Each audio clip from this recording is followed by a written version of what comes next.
दमयंती पे आसक्त इंद्र का अग्नि, यम और वरुण के साथ पृथ्वी पर आगमन। नारद जी के जाने के बाद कामदेव ने इंद्र के हाथ के लिए चिरकाल तक वज्र के संचित महान रोग के योग्य दमयंती के ठंडे तथा कोमल हाथ का ग्रहण अर्थात विवाह करना औषध बतलाया। तात्पर्य यह है कि इंद्र के हाथ में सर्वदा दाहक एवं कठोर वज्र रहने से दाह तथा कर्कशता रूप महान रोग हो गया। उसको दूर करने के लिए कामदेव रूपी वैद्य ने भैमी के शीतल तथा कोमल हाथ को ग्रहण करना योग्य औषध बतलाया। अर्थात इंद्र दमयंती को पाने के लिए काम पीड़ित हो गए। अन्य भी व्यक्ति कर्कशता तथा दाहकता शांति करने के लिए ठंडा तथा कोमल पदार्थ का उपयोग करते हैं। स्वर्गलोक के दोनों वैद्यों अश्विनी कुमारों की जो श्री शोभा है वह कामदेव को स्पर्श करती है। अश्विनी कुमारों के समान कामदेव भी अत्यंत सुंदर हैं। उस श्री शोभा के द्वारा वैदिक विद्या को प्राप्त करने वाला ये कामदेव अश्विनी कुमारों के समान अथवा इंद्र के हाथ के लिए दमयंती का पाणी ग्रहण रूप चिकित्सा किया। तात्पर्य यह है कि कामदेव को स्वर्ग वैद्य अश्विनी कुमारों के समान होने के कारण कामदेव का वैद्य होकर इंद्र के लिए औषध बतलाना असंगत नहीं है। अन्यत्र भी किसी व्यक्ति में किसी दूसरे व्यक्ति के एक गुण के साथ दूसरा गुण पहुंच भी जाता है। इंद्र को दमयंती की इच्छा होने के बाद इंद्राणी ने नीचता का अवलंबन कर मानुषी दमयंती के पीछे पति इंद्र के चलने पर इंद्र द्वारा दमयंती को चाहने पर मुख कमल को नम्र कर अधोमुखी होकर अपने उच्च मान पतिकृत अत्याधिक आदर या इंद्राणी रूप उच्च पद ऊंचे प्रमाण को खंडित हुआ बतलाया। अथवा नीचता का अवलंबन कर मुख कमल को नम्रता से पति को मानुषी का अनुगमन करने से इंद्राणी ने अपने उच्च मान को खंडित बतलाया। अथवा पति के मानुषी के पीछे गमन करने पर इंद्राणी ने दीन भाव का अवलंबन कर मुख कमल के नीचा करने से मान पतिकृत आदर पूर्वक स्नेह को खंडित बतलाया। यहाँ प्रथम अर्थ में जिस इंद्र ने वामन भाव नीचता को ग्रहण किया उस इंद्र का मान ऊंचाई घटनी चाहिए थी, किंतु इंद्र का मान न घटकर इंद्राणी का घटा, यह आश्चर्य है। द्वितीय अर्थ में इंद्र ये समझते थे कि मैं इंद्राणी को छोड़कर एक मानुषी कोई अन्य देवांगना के पीछे नहीं चल रहा हूँ। पीछे चलने से दास भाव प्रकट होता है, अतः इंद्राणी के सामने अपना मुख भी ऊंचा नहीं कर पाते थे। तृतीय अर्थ में पति को मानुषी के अनुगमन करने से इंद्राणी को पति का विरह तथा सपत्नी का अनुगमन के समाचार से अपार दुख हुआ।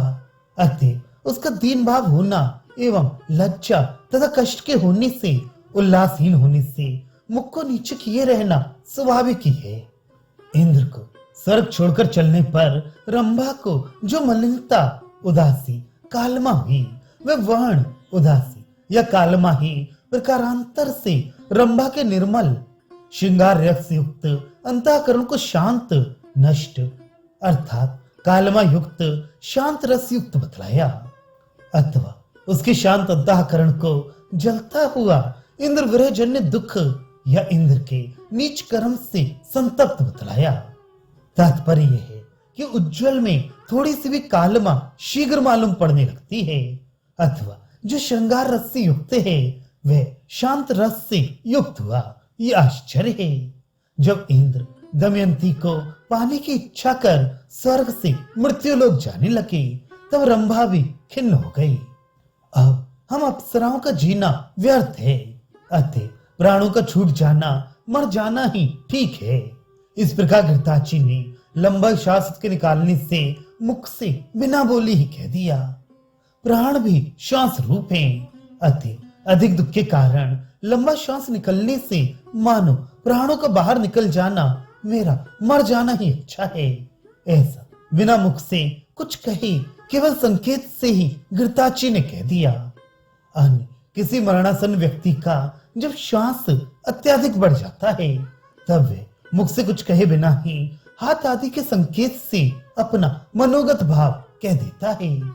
इंद्र विरह की भावी आशंका से घृताची लंबी सांस लेने लगी। चामर उड़ाने से, चंचल भुजनाल वाले हाथ से चामर के गिर जाने से हम लोगों का यहाँ स्वर्ग से पतन हो जाना ही अच्छा है, ऐसा तिलोत्तमा नाम की अप्सरा ने भी कहा। तात्पर्य है कि इंद्र के भावी विरह की आशंका से इंद्र को चामर डुलाती हुई तिलोत्तमा के हाथ से चिंताजन्य परवशता के कारण चामर गिर पड़ा। मेनका ने मन में उठे हुए बढ़े हुए संताप को बंद रखने, छिपाने, रोकने की इच्छा करती हुई जो आकार गोपन किया, भाव को छुपाया, वे अपने हृदय के पुटपाक में मानो बाहर से कीचड़ को लपेटा।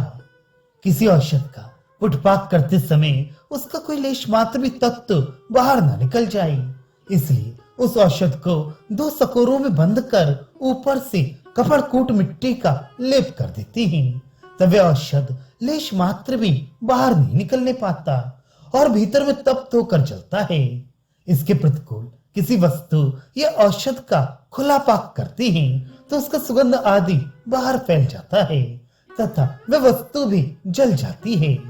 इस प्रकार प्रकृति में मेनका ने संताप तथा आकार गोपन रूप 2 सकोरों के मध्य में स्थित अपने हृदय रूपी औषध को पकाते हुए बड़े कष्ट का अनुभव किया तथा वह कष्ट बहुत देर तक होता रहा।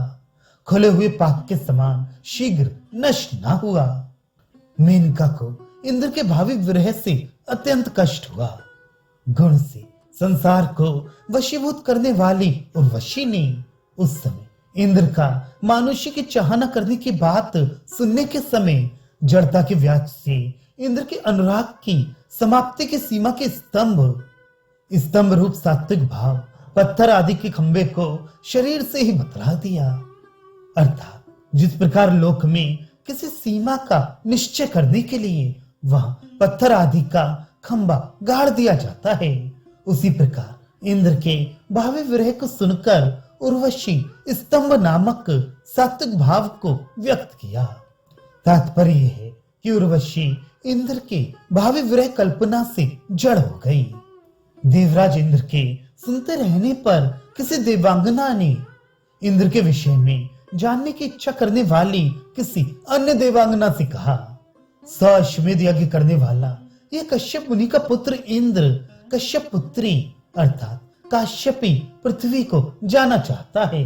देखो, तात्पर्य है कि एक मुनि का पुत्र जिसने 100 अश्वमेध यज्ञ के फल रूप दुर्लभ इंद्र पद प्राप्त किया, वो पुनः पृथ्वी को जाना चाहता है। ये बड़ी मूर्खता की बात देखो। अथवा एक महामुनि का पुत्र, उसमें भी 100 यज्ञ करने वाला, ये कश्यप अर्थात मध्यपी की पुत्री के साथ संगम करना चाहता है।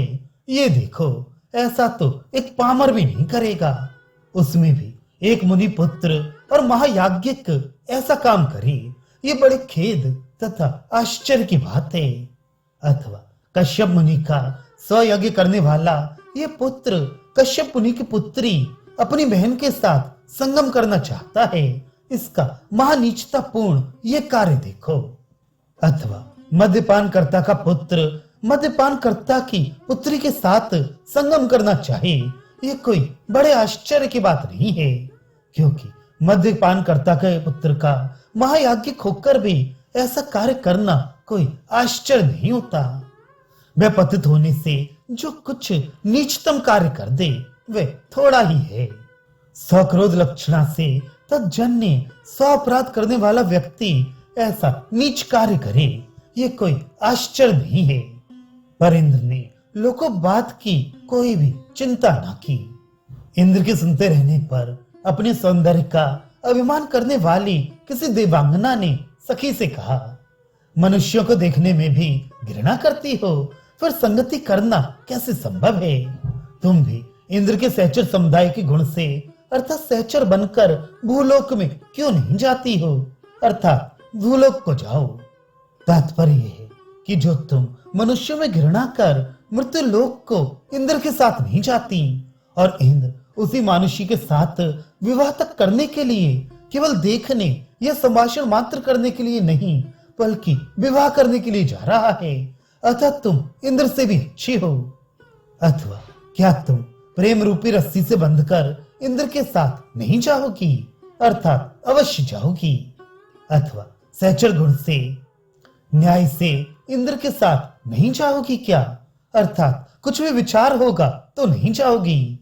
थोड़ा भी विवेक रखने वाला व्यक्ति गतानुगतिकता को छोड़कर विवेक द्वारा काम लेता है। कामांध इंद्र वैसा न करने से विवेक शून्य हो रहा है। इंद्र के दमयंती के साथ विवाहार्थ स्वर्ग से प्रस्थान करने के बाद दिक्पाल द्युतिपति, वृत्रपति तथा जलपति क्रमशः अग्नि, यम और वरुण भी हर्ष से दमयंती को देखने उस इंद्र के पीछे चले। कोई एक व्यक्ति किसी नए मार्ग को चालू कर दे, फिर उसके पीछे चलने वाले व्यक्ति दुर्लभ नहीं है। तात्पर्य है कि जो सर्वप्रथम किसी नए रास्ते को आरंभ करता है, संसार में वही व्यक्ति दुर्लभ है। बाद में उसके पीछे चलने वाले अनेकों हो जाते हैं। इसके बाद उन लोगों इंद्र, अग्नि, वरुण तथा यम ने दमयंती के पास चित्त को वशीभूत करने में चतुर अपनी अपनी दूतियों को परस्पर में गुप्त रूप से अलग अलग भेजा। अथवा राजा या उस नगर वासियों से छिपाकर दूतियों को भेजा और उस दमयंती के पिता के लिए मित्र के सुख भाव या सुखाधिक्य के ब्याज से बहुमूल्य होने के कारण चित्त को लुभाने वाले परस्पर में छिपाकर एक दूसरे को न जानकर उपहार, रत्न आदि का भेंट भी भेजा। उनमें से प्रत्येक लोकपाल ने यही सोचा कि मेरा दूती तथा उपहार का भेजना अन्य तीनों सहागत लोकपालों को मालूम नहीं है। लोक में भी एक वस्तु के लिए इच्छा करने वाले जब कई व्यक्ति होते हैं, तब वे परस्पर में एक दूसरे से छिपाकर उसको पाने का यत्न करते हैं। देवता, विशिष्ट विद्वान भी उन लोगों ने जो स्वर्ग छोड़कर पृथ्वी का अनुसरण किया, अर्थात पृथ्वी पर आए, इसमें आश्चर्य है। जब साधारण ज्ञान रखने वाला व्यक्ति भी पृथ्वी को छोड़कर स्वर्ग लाभ करने का प्रयत्न करता है, तब विशिष्ट ज्ञानवान इन लोगों ने उल्टे स्वर्ग को छोड़कर पृथ्वी पर आगमन किया। ये आश्चर्य का विषय है। अथवा उन्होंने आगमन किया, इसमें कोई आश्चर्य है, अर्थात कोई आश्चर्य नहीं है, क्योंकि स्वर्ग इस नाम से प्रसिद्ध कोई स्थान आदि नहीं है, किंतु जहां पर जिसका मन चलता है, अर्थात जिस स्थान आदि में मन अनुराग करता है, उसके लिए वही स्वर्ग है। अतः देवताओं का स्वर्ग छोड़कर भूमि पर आना उचित ही है।